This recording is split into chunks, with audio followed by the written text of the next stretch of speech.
What's up, guys, and welcome back to the Tim Sports Talk. And today we're talking about the NFL record prediction of the Jacksonville Jaguars. The number one pick overall this year they had a horrific season last year, 1-15, so they're a rebuilding team. But let's take a look at their roster and see how the rebuild is going. So first off, they hired Urban Meyer, the old great college football coach, to be their coach this year. And I think he's doing some good things over here, especially on the offensive side of the ball. Of course, they went number one overall, Trevor Lawrence. He is the quintessential quarterback that everybody wants. 6'6" or 6'5" or whatever. Great arm, good mobility. He's everything in 2021 that anybody could ever ask for. That's why he was the number one pick out of Clemson. Then James Robinson had a great year at running back, and then they went ahead and added Travis Etienne, or Etienne, I don't know how you say it for sure, but he is obviously an absolute beast out of Clemson as well. You gave Trevor Lawrence his old teammate. They should work well together, especially considering that they're already running Travis Etienne in the slot, and he's a great receiving threat out of the backfield. So a lot of two backfield sets could be happening between James and Travis, and a lot of things coming out of the backfield, giving good safety blankets to Trevor Lawrence. This wide receiver group is actually quietly becoming decent, I think. I love DJ Chark out of LSU, 6'4", big-bodied dude, really good. He should be a great target for Trevor. Marvin Jones, good experience. He's had some really good seasons in the past. Over there in Detroit, he played really well. Laviska Shenault, a little bit of a everything kind of guy, could put him anywhere. Philip Dorsett, again, an aging guy, but good, decent experience. Laquan Treadwell, former first-round pick, from Ole Miss. If they could get anything, what they were expecting out of this guy was supposed to be really good. And all of a sudden, if he can make this squad and put up anything, that could help this offense a lot. And then Tavon Austin, aging guy now, but he's not being asked to do too much. He's just going to be asked in certain scenarios, come in and do maybe some jet sweeps, trick plays, bring some speed to the offense. And I think this wide receiver group is actually pretty decent. Tight end group, complete opposite. I think it's terrible. But, we'll see if they can get anything out of here, but none of those guys really seem exciting to me. Their offensive line is right around middle of the pack. There's nothing really wrong with it. Cam Robinson had a little bit of a down year, but still really good. Jawan Taylor didn't play great last year, former first-round pick for them a couple years ago. Let's see if they can get better production out of him. Brandon Lindor was an 80 PFF, so that's really solid. So it's about a middle of a pack offensive line to help protect Trevor Lawrence. Defensively, though, they have a couple of nice pieces, but this is where the rebuild still needs some rebuild, okay? You don't go from a 1-15 team to a great team in one season. I imagine they're kind of going to have a similar season that the Bengals had after going ahead and getting Joe Burrow, and that's kind of where I'm at with these guys. But you can see here, Malcolm Brown, really good defensive end for them. Josh Allen, his rookie year 2 years ago, had 12 sacks. He went back down to earth last year, only had 2 sacks. Miles Jack, awesome inside linebacker. I love him a lot. Clavon Chasen, their rookie, had not really a great year. Didn't play all that much either. And then they got Shaquille Griffin from the Seahawks. A solid corner. It's nothing spectacular. But they did have some interesting rookies that I like.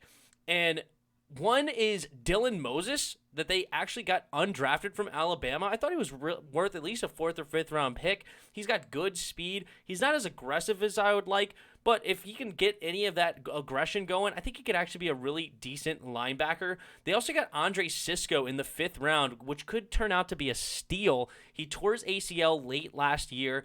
I don't even know how much he's going to play this year because of that ACL, but this guy, if he has a 2nd round talent on him, honestly, at the safety position, and they got him in the 5th due to injury. I love that. I love Walker Little out of Stanford. I thought this was a great pick. He could potentially replace a Jawan Taylor in the future if that's the direction they're going to want to go. He's a 6'7" dude, super long arms, really big guy, and he played well in Stanford, but unfortunately the injuries took him out, and then he opted out for COVID. So he didn't play for 2 years. That's why he ended up dropping. But I think if he played his entire career, he would easily have been a 2nd round pick, if not a 1st round pick. And I think they got him in the 3rd. So that's a great pickup as well. So there's some good things out of the draft that I really actually like for this team. And then Tyson Campbell, their rookie corner, a second-round pick out of Georgia. And I don't know much about him, but, Georgia, always a solid – any SEC team's going to have a solid defense, so we'll see what they can get out of Campbell. But, yeah, they're doing good things. I think they're starting to build, but, again, let's temper expectations. I think it's going to be a similar year to a 5-11 to the Bengals, but let's take a look at their schedule. So, looking at their schedule, they have Houston number 1. I think they go 1-0 because I think Houston's terrible. And so 1-0. But then it gets bad. I'm going to be real with y'all. I really like Denver this year. They crushed the Vikings in preseason. I think they're going to be awesome. They have a really deep team, so that's a loss. I don't think they have enough to beat Kyler Murray and company, and this is not going to be late enough where Arizona may be getting hurt, so I think Arizona is going to take care of them. Again, I think Bengals are a year ahead of them in development. I think the Bengals beat them. Titans are just too much. I mean, you never know in a division game. Maybe you could take out your division opponent, but I really like the Titans, especially offensively. They're really good. And then Mike Vrabel's an awesome defensive coach, the head coach over there for Tennessee, so I like them as well. Miami, 10-6 team last year. I don't really see them slowing down too much. I think Tua takes a little bit of a step up, but maybe not. I don't know. I'm not the biggest Tua, but I'm not a Tua hater either. I'm just kind of I'm lukewarm on Tua.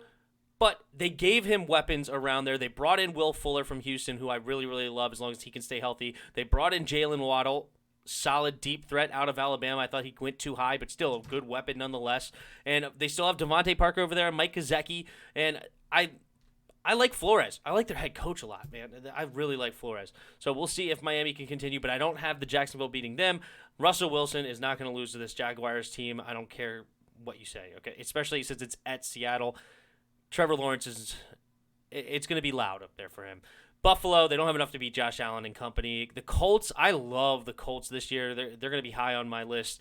And hopefully Carson Wentz stays healthy, but I think they go ahead and bring back Phillip Rivers, even if Carson Wentz gives them fits. And who knows? The sky's the limit. And Eason looked a little decent, actually, in the preseason game. So maybe the backup could do some damage. Who knows? But they have a great all-around team to help. Top 5 offensive line, great defense. I really like the Colts. So, no, they're not going to beat the Colts either game. San Francisco, I have them losing to San Francisco. So it sucks. They're on a rebuild, but I have them losing all these games in a row because the schedule just sucks, right? It just sucks. Well, and then they got Atlanta, and I actually have them beating Atlanta. I'm going to have them taking out Atlanta. I think Atlanta is on the downturn, and Matt Ryan is getting older. They lost Julio Jones. I think they're going to start to fade a little bit this year. But you know what? That probably means Atlanta's going to go off. Because whenever somebody thinks that Atlanta sucks, that's when they kill it. And when they think they're great, that's when they suck. That's just how Atlanta is, right? But we'll see what they can do in Atlanta. I don't have them beating the Rams. I don't have them beating the Titans. I have them sweeping Houston. And then I have them beating the New York Jets and the Patriots down the stretch to a little 3-game win streak to close the season before they lose to the Colts the final week, because I think the Colts will be fighting for a playoff seed and it'll matter to them, so they'll have to try to beat the Jags. But that's a 5-12 year. As I said, I think it's going to be basically the same level as the Bengals rebuild. We'll see what Urban Meyer could do, but I think this roster is improving, but it's not good enough to get over 5 wins, in my opinion. I think they're between 4 and 5. I'll give them 5 for now. And that is my prediction. You guys let me know what you guys think about that in the comments below. Hit that like button. Hit that subscribe button. Also in the description below, there's a Discord link. Hop on our Discord and come talk some football. And last but not least, there are donation links in the description below. If you feel so kind, you could donate to the channel. Until next time.